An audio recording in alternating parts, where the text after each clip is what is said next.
Selamat malam, Assalamualaikum warahmatullahi wabarakatuh. Perkenalkan, nama saya Juli Nur Hidayat dengan NIM 0890468544. Di sini saya akan mempresentasikan tugas 3 yaitu capstone project dari matkul capstone project dengan tutor yaitu Bapak Asal Arwandi Mahfud dengan NIM 04003378.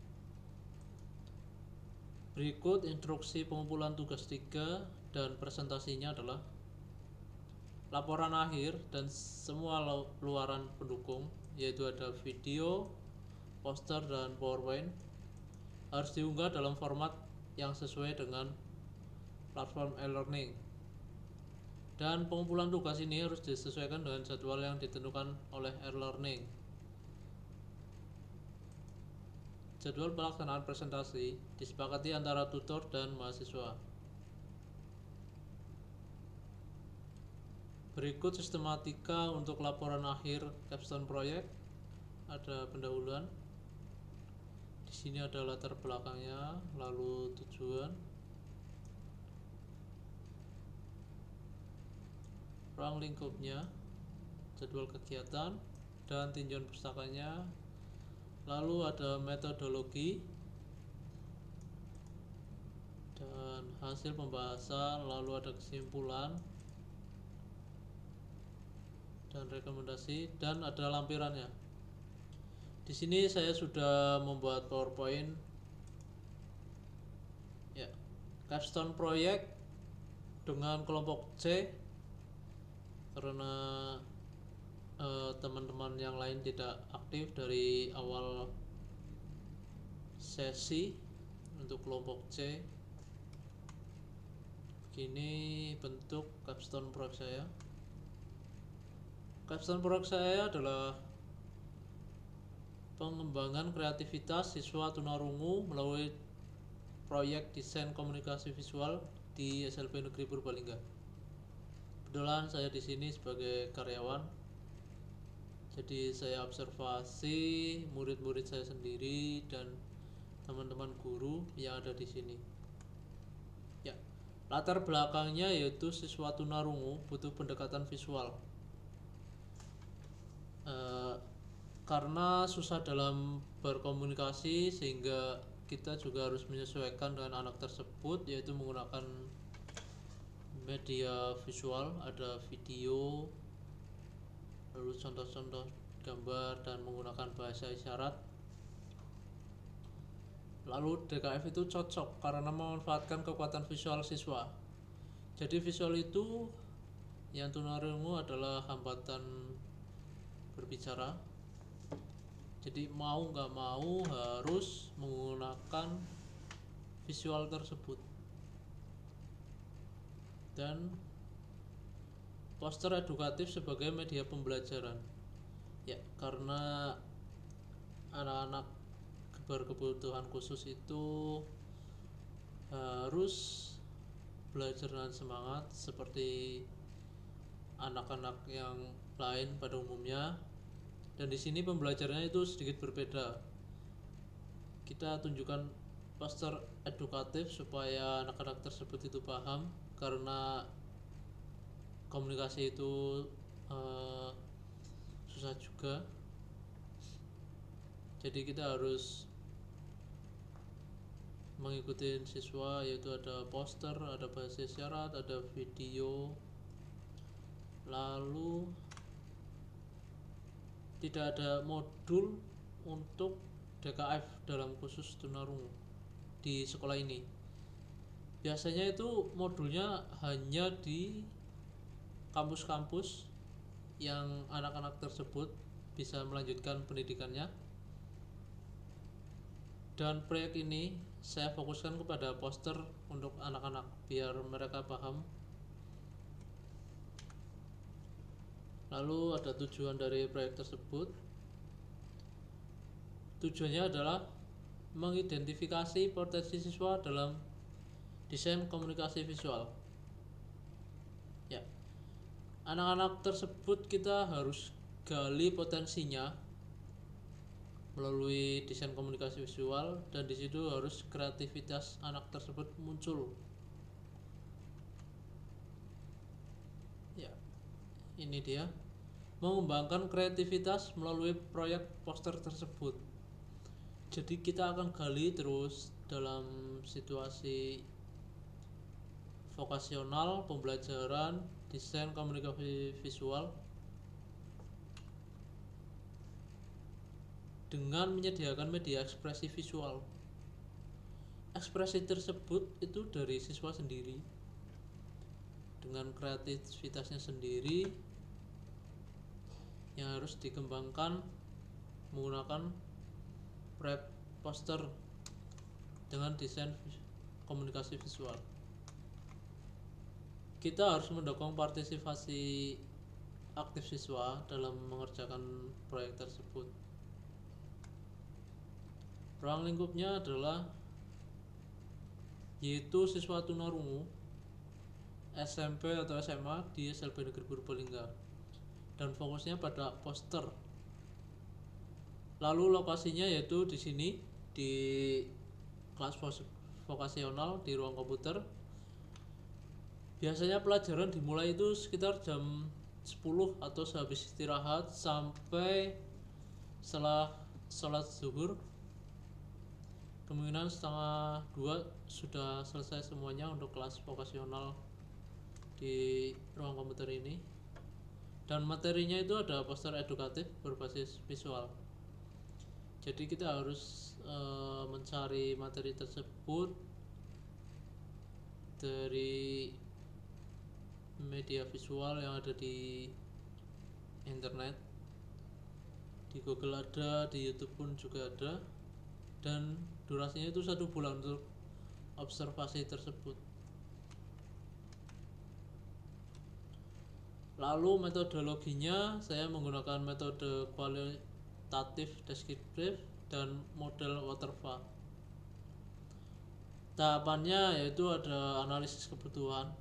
Ya, kita harus menganalisis kebutuhan siswa yang akan digunakan untuk desain komunikasi visual. Dan ini contoh pen yang sering digunakan juga. Saya akan coba buka supaya memudahkan dalam mengedit poster tersebut. Ini dia pennya. Ini khusus buat yang monitor, buat editnya. Lalu ada perancangan sistem pembelajaran. Ya. Di sini di kelas vokasional harus merancang sistem pembelajaran anak, khususnya pada desain komunikasi visual, karena mata pelajaran tersebut juga dilombakan dalam FLSN Disdikbud di wilayah Provinsi Jawa Tengah. Lalu implementasi pembelajaran. Ya. Pembelajaran itu kita menggunakan media visual lalu dengan bahasa isyarat tersebut, karena untuk anak-anak tunarungu itu lalu kita bisa tunjukkan di monitor yang besar. Nanti anak-anak bisa fokus ke monitor dulu, lalu bisa mempraktekkan pembelajaran tersebut yang kita sampaikan. Ya. Kemudian ada evaluasi. Evaluasinya kita coba satu persatu anak tersebut dalam mengerjakan. Entah itu ada yang kurang atau salah warna maupun salah dalam menggambar desain komunikasi visual tersebut.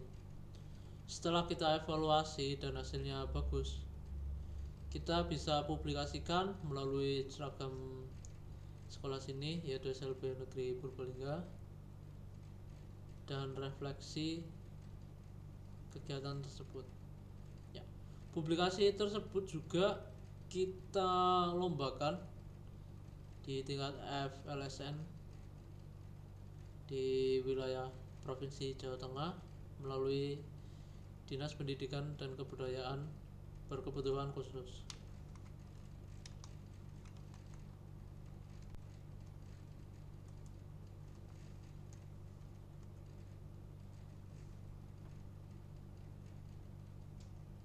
Lalu hasil dan pembahasan siswa tersebut, yaitu siswa dapat meningkatkan ekspresi visualnya melalui proyek tersebut sehingga partisipasi siswa meningkat. Dengan menggunakan proyek tersebut, desain komunikasi visual, itu hasilnya bisa ditempelkan di mading. Lalu pada saat sistem pembelajaran outing di lingkungan sekolah, itu bisa kita ajak anak-anak dari disabilitas lain supaya melihat hasil dari anak-anak tersebut yang berkebutuhan disabilitas tunarungu. Lalu ada panduan visual bantu pemahaman. Ya, di sini bantu pemahaman menggunakan bahasa isyarat dan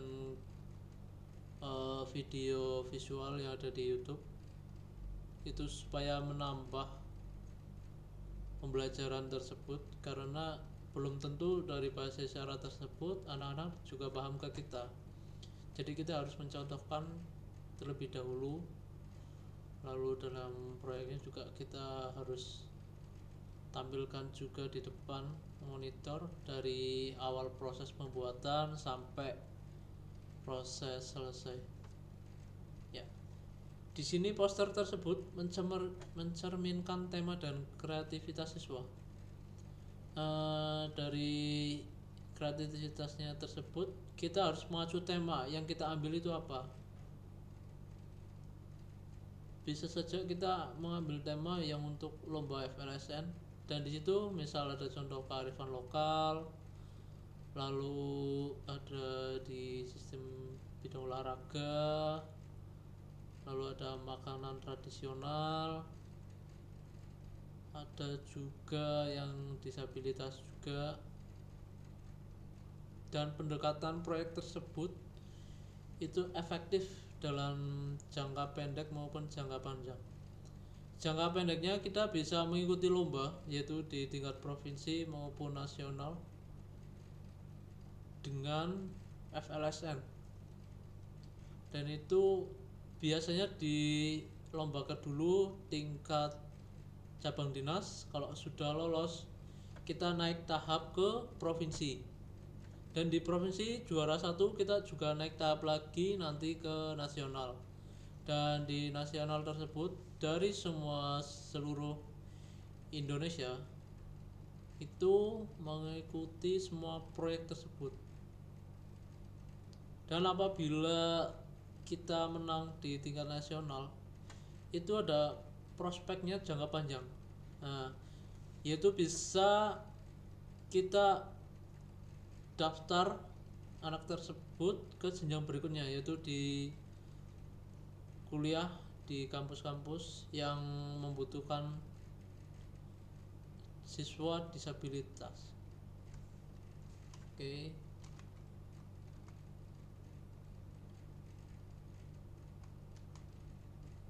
Lalu kesimpulannya adalah model desain komunikasi visual berbasis proyek inklusif, yaitu berhasil untuk siswa-siswa kami di sini, dan media visual efektif dalam pembelajaran. Medianya juga cukup efektif dalam pembelajaran tersebut,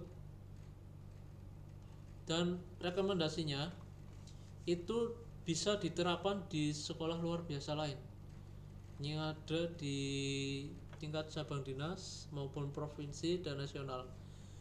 Jadi itu desain komunikasi visual biasanya dilombakan di FLSN nasional dengan tingkat berkebutuhan khusus, dan kita harus melatih guru-guru secara berkala, karena anak-anak tersebut juga bisa mencontoh dari guru-guru tersebut. Karena tidak mungkin juga kita memanggil pelatih setiap hari hanya untuk pembelajaran tersebut. Selain Dari pelatih kita juga melihat dari media visual lainnya. Jadi mau nggak mau guru juga harus mengikuti sistem pembelajaran tersebut agar supaya anak-anak itu nurut dengan guru yang ada di sini. Lalu ada dukungan sarana visual yang untuk praktek tersebut untuk membuat proyek. Lalu mengembangkan media visual lain seperti video dan animasi. Jadi setelah